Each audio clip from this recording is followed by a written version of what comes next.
12 bob. Şuna, ey qerindaşlar, Xudo bizga shundaq rahim shafqat ko'rsatgan ekan. O'zinglarni Xudoni xursand qiladigan, uningga atalgan tirik qurbonlik sifatida uningga beg'ishlashinglarni o'tinaman. Mana bu sizlarning Xudoga qiladigan haqiqiy ibodatinglardir. Bu dunyoning iqinlariga ergishib yurmanglar. Aksicha, o'y fikringlar Xudoning yengilishi bilan butunlay o'zgarsin. Shu chaqda Xudoning hayotingizga bo'lgan irodasini hamda bu irodaning naqadar yaxshi, naqadar xursand qilarlik va naqadar mukammal ekanligini bilalaysizlar.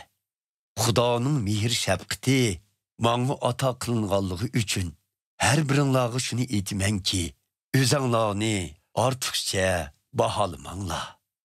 Aksicha, ig'ir besiqlik bilan Xudo sizlarga bergan e'tiqod jihatdagi qobiliyatinglarga qarab, o'zinglarni dangsab ko'ringlar.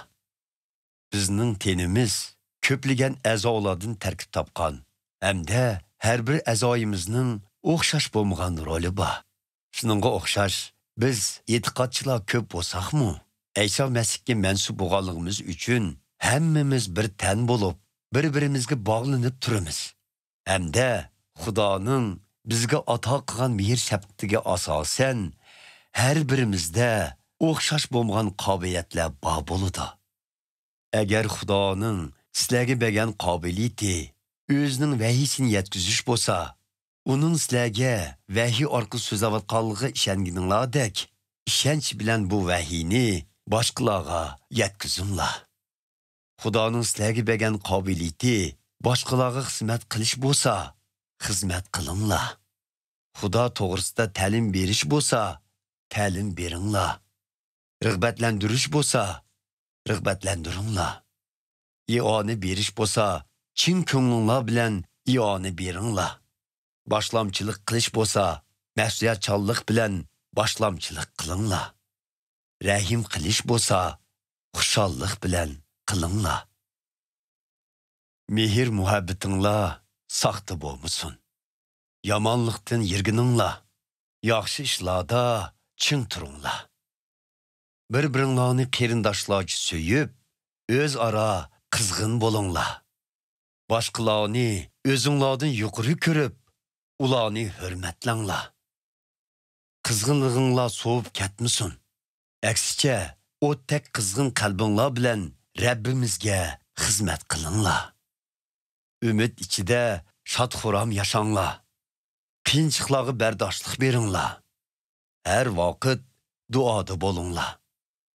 Xudoning muqaddas xalqi orasidan ehtiyoji tushganlarga yordam qilinglar va ularga mehmondo'st bo'linglar. Sizlarga ziyonkashlik qiluvchilarga baxt tilanglar. Ularga faqat baxt tilanglarki, ularni qag'manglar. Xushal bo'lganlar bilan billa xushal bo'linglar. Qayg'urganlar bilan billa qayg'uringlar. O'zaro inoq o'tinglar. Mag'rurlanmanglar.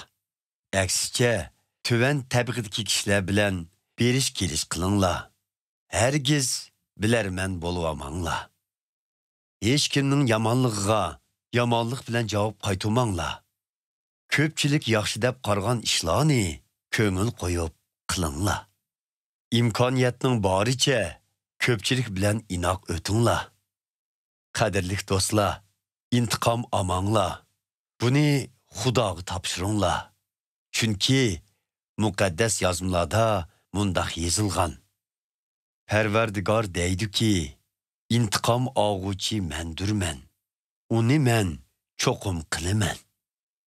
Muqaddas yozmalarda yana mundaq yozilgan.